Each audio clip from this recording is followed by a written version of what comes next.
Hello, I'm Leo Palarca of Tokyo consulting firm Philippine Branch. Good afternoon. Today I would like to discuss about my role as a manager. In an organization, there are three types of management or manager. First, we have top management. Second, we have middle management. And third, we have lower management. The lower management is involved in the operation. They implement the business processes of ordering, processing or manufacturing, delivering, and collection. And they do this business process repetitively. The lower management is headed by what we call a supervisor. And in order to implement the business process, the lower management has to have three things: experience, skills, and knowledge. Basically, the lower management uses their body. On the other hand, the top management is the general manager who is doing the decision making. But what is a middle management's role? What is a middle manager's role? Sometimes a middle manager tends to think like he is a plain manager who is involved in lower management. Why? Because he has high level of experience, skills, and knowledge, so he can do lower management tasks. He is capable. Because he is capable, he tends to get more tasks. He can do tasks faster. Because of that, he becomes busy. Because he is busy, he thinks he's capable, more talented. But I believe that is not the role of a lower manager or of a middle manager. The middle manager has to have two roles. First is to support decision making. The middle manager has to support the top management by becoming a strategist, by developing strategies and changing the strategies if needed. And second, to increase productivity by managing the lower management. Not by doing the lower management task, but by managing the lower management. These two tasks, the middle manager uses his brain. And so, the middle manager is never busy. But the more important question now is, even if we are hired as middle manager, what is our current role right now? Because we have high levels of experience, skills, and knowledge, we tend to get involved with lower management tasks because we're faster. We can do the job faster. We can do the operation faster. And so we tend to do it by our own, but not by our subordinate. But if we do that, we postpone the development of our subordinates. And that is not our role, because our role is basically to effect change. When we were hired, we were presented with a job description. But the risk of a job description is we tend to limit our responsibility within that job description. But in order to effect change, we need to expand our responsibility. And so the job description is a static approach, while the role of effecting change is a dynamic approach. But what is expected of us as middle manager is to effect change. That is the first point. But how about our role as a middle manager within the life cycle of a business? The business basically has 4 stages. First is the introductory stage. Second, the growth stage. Third, the maturity stage. And last, declining stage. In the introductory stage, basically for an international company who will establish a local subsidiary, if the introductory stage is not successful, they may decide to liquidate. Even if the parent company is big, And so it will not decline anytime soon. But if the introductory stage of its subsidiary is not successful, they may always decide to liquidate or close the business.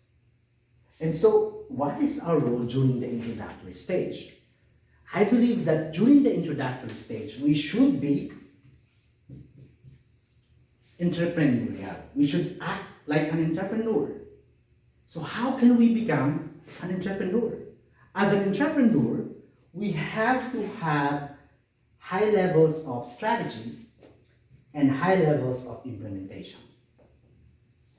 Even if the parent company has a business methodology, we are not sure if that methodology will apply to the local setting. And so we need to strategize and adapt to the local setting and change it as the business changes. And we need to implement it immediately.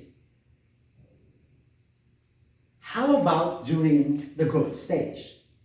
During the growth stage, we have more tasks. And in the introductory stage, we tend to hire people who have high levels of experience, knowledge, and skills because it's needed for strategizing and for implementing the strategy. But during the growth stage, we need to hire inexperienced people. And for us to maintain our quality and speed, even if we hire inexperienced people, we need to focus on standardization. For standardization, we need to develop our subordinates to support the operation. But sometimes a bad manager gets involved with lower management tasks. We're growing, there are so many lower management tasks, so we need to get involved. But that is a big trap. Why? Because we tend to delay standardization. Because we tend to procrastinate the development of our subordinates. It's a psychological trap. Because we are being evaluated by our experience, skills, and knowledge, it's very hard for us to share it. So during the growth stage, in order to standardize, the middle manager has to have high level of loyalty to the company, not just to himself. We need to be able to let go of our competitive edge in order to standardize. How about during the maturity stage? During the maturity stage, our cash flow is high, including our profit. Our P&L is actually very good. Because in contrast to the growth stage, during the growth stage, we tend to invest a lot of our earnings. So our profit and loss statement is low. But during the maturity stage, we tend to see the company is very successful because the sales is still growing, not as fast as during the growth stage, but it's still growing and we're not investing a lot of our profits, so our cash flow is actually very big. During the maturity stage, the company has already a long history of success, and we thought that the company would stay that way for a long time. But if we will not change, the company may go into the decline. So the point of decreasing growth is the point of what? The point of innovation. We need to innovate in order to avoid decline and to regrow the company. For the company to survive, we need to innovate. That is what is expected of us as a middle manager. In order to innovate, we need to change our mindset and adopt a new method for the company. So what is needed for innovation? We need to have decision making. We need to decide to change. Second, we have a strategy. We need to implement a new strategy. We need to support the top management. This is one of our roles. And third, we need to have high level of implementation. But most of the time, we fail with implementation. So what is the reason why we fail with implementation? We look at the matrix of urgency and importance.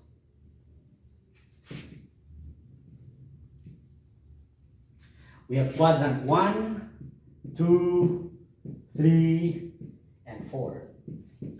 This area here are actually very urgent because they relate to the current achievement.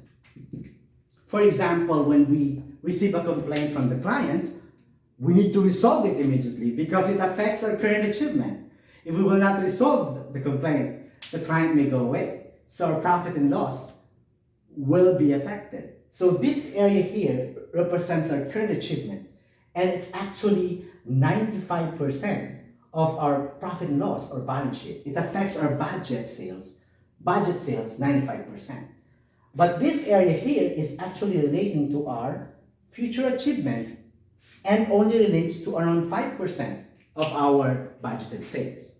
Why? Because this area is our harvest time, while this one is our planting time or seed.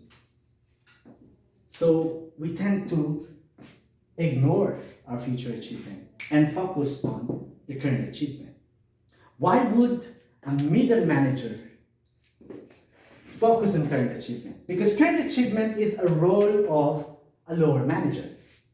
But sometimes the middle manager tend to become involved with the current achievement. Urgent, even if not important. Or they tend to procrastinate the future achievement.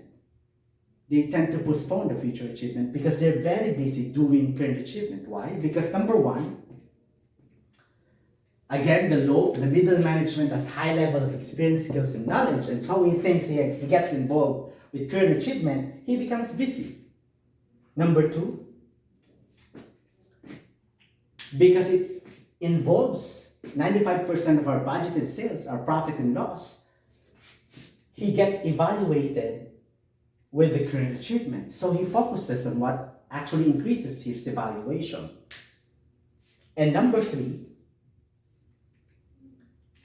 there was a delay in standardization.